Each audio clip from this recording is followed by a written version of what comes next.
Hi, welcome to Mediworld Middle East. I am Irshad. With us, we have today a special guest, Mr. Mustafa Yacoub. He is the Director of Patient Experience and Sales Management, right? We have some quick questions for Mustafa. What strategies or initiatives have you found most effective in enhancing patient satisfaction and engagement? First of all, thank you very much for having me here in this interview. Talking about patient experience and satisfaction strategy, actually it's a huge umbrella, but I can tell you a few. First and number one is to focus on the patient-centric care plan. And that's happening only when you hire a professional team that can serve your patients. And one of the key elements that I always talk about is case management. So the case manager, their job is to dive deep in the personal life of the patients and assist their social cases and help them to understand and digest the fact that now they have a disease. Now it's a change from well-being to a disease stage and to adapt in that and come over it. So he playing a significant role in emotional, psychological preparation for the patients. This one strategy. The other strategy is having an effective communication.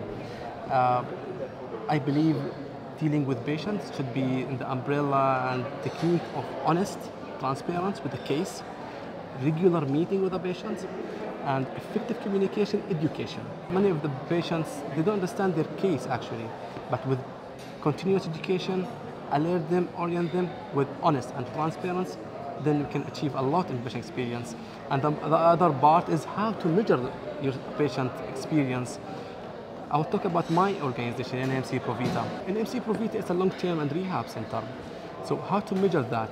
It's a chain of processes, starting from pre-admission, before the patient admits, and in our facility, what is our procedural processes, and discharge and post-discharge services that we provide. All these chains called patient experience.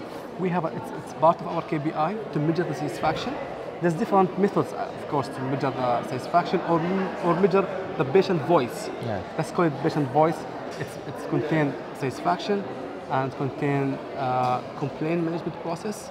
And even if they want to thank someone or thank the organization, also that patient voice has to be documented and shared with the team. Yeah. So all these hints and points to document and understand better for the patients and their needs. Yeah, as you said, the effective communication and the education part is very important whenever you speak about patient experience. That point was well noted. Yeah. How do you see the technology playing a role in shaping the future of patient experience? Because these days, everywhere there are digitalization, there are technologies coming in, new advancements in the healthcare sector, not only healthcare sector, all sectors. So how do you see the role of technology playing in focusing on patient experience? Correct. Technology now is everything. Yeah. Without technology, we will not survive technically as a business, and we will not deliver the best care possible to the patients. When it comes to technology, I'll talk again about my workplace, NSA ProVita. When we start, we have a rehabilitation program. We will use a basic technique, and we will depend more in human and in their talents. But with the technology is coming in place, a new device, new equipment, a new technique is coming. We adapt this technique, and then let's go to the outcome. We can see the patient improvements. It's now tangible and measurable that they improve and move to the next level, where we achieve to discharge this patient from our facility. Our facility, the patient stay for a wide period actually comparing with hospital and acute setting. So we achieve to discharge them to the home, and they resume their normal life. Because someone who has, for example, a traffic accident and he's fractured his pelvis or fracture in one of his extremities. Now our point is, or our goal, to let him resume his normal life, go back to his family, and discharge him safely and resume what he was doing. That will not happen without technology, without the equipment that we are using. Exactly. And the other thing, technology now to measure the KPI, it should be technology, like measuring patient satisfaction. I remember before we were doing that paperwork, but now application and software come in place, and what's doing now, excellent job.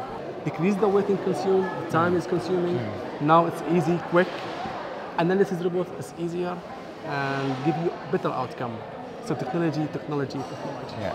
So from both perspective, from the doctors, from the hospitals, and from the patient perspective, you say that technology will actually help them to coordinate with each other in a very short period of time. Like Correct. there will be no major processes like longing processes for a patient to connect to his doctor. From this one point of view, I mean, technology is one tip of finger. He can just reach out to his doctor Absolutely. as well as Absolutely. doctor with the patients, right? Yes. Yeah. Okay. So one last question: how can healthcare professionals effectively involve themselves in patients in the decision-making processes and ensure their voices are heard? How? Number one, we have to hire a qualified team, Yeah. and they should have interpersonal skills. How to communicate with the patients, Yeah. in which aspect, how to gain the trust of the patients. Once the trust is there, and the patient can trust you, here we can move to the next level. To agree with them in the care action plan that you're going to implement for them. You need open communication again. You need to be transparent, and you need to build the trust. Then it comes to engagement. They have to know what's going to happen. For example, if someone's going for a surgery, he has to know what the steps of surgery to make him feel calm, feel comfortable.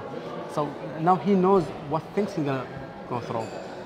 So engagement and give the patient the option. It's called, in the clinical, it's called advocacy. Let him choose, let him make his decision and choose what's better for him with the advice and support of clinical team. But it's not either to take a decision on his behalf when it's non-emergency cases. So as you said, yeah, patients will always there be in a dilemma whether to go for this, whether to go for that, and when as you mentioned that if you hire a better team to make it easy for them, it will be very easy for the patients. And this team has to be updated and work under evidence-based. Yeah, there should be a lot of researchers as well. Yeah. Technically, yes. Yeah. So we had a good chat with you. Thank you for joining very with much. us. Thank you.